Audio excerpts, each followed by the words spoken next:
Gina Hinojosa, a state representative from Austin, is running for governor. Thanks for joining us. I'm Daniel Mudding. And I'm Jennifer Sanders. She enters a crowded Democratic primary full of diverse candidates. Our Dylan McKim breaks down the Democratic field and what the governor is saying about his competition.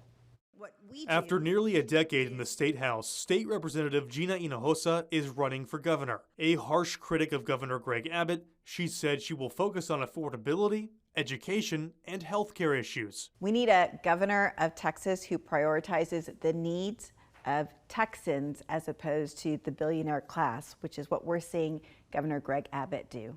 Abbott is running for his fourth consecutive term. A spokesperson in his campaign issued a statement Wednesday morning saying, quote, "Texans deserve a governor who will continue to secure the border, fight for safer communities, and uphold family values, not someone who supports failed, radical policies that hurt hardworking Texans." Hinojosa joins a crowded Democratic field, all hoping to take down Abbott. They include Bobby Cole, a retired firefighter and farmer who hopes being a political outsider will work to his advantage. With my background, being from rural Texas, working class, I believe I can resonate with a lot of voters in rural Texas. Then there's Andrew White, an entrepreneur and son of former Texas Governor Mark White. He finished second in the 2018 Democratic primary. This time around, he's focusing on attracting independent voters. The secret to being successful in business translates into government as well. You have to be a team builder.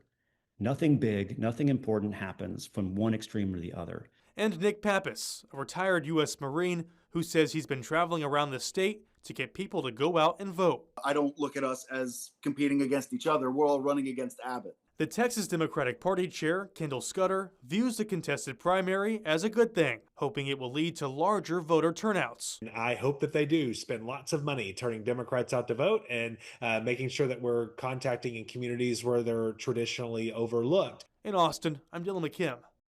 And Hinojosa picked up a big endorsement less than 24 hours into the race. Former Democratic Congressman Colin Allred endorsed her this morning.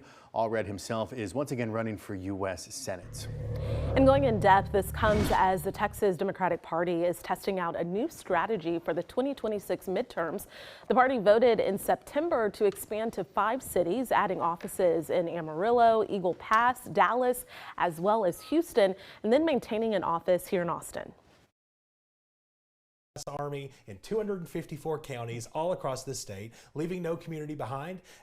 We don't win elections by locking ourselves into rooms in Austin and trying to buy our way out of the problem. And the chairman of the Texas Democratic Party, who you just heard from, faced some pushback for the change. That's all according to a Texas Tribune article that says some staff members are leaving their jobs because of pressures to move to Dallas. He called the article misleading, emphasizing that administrative tasks are divided between 3 metropolitan areas.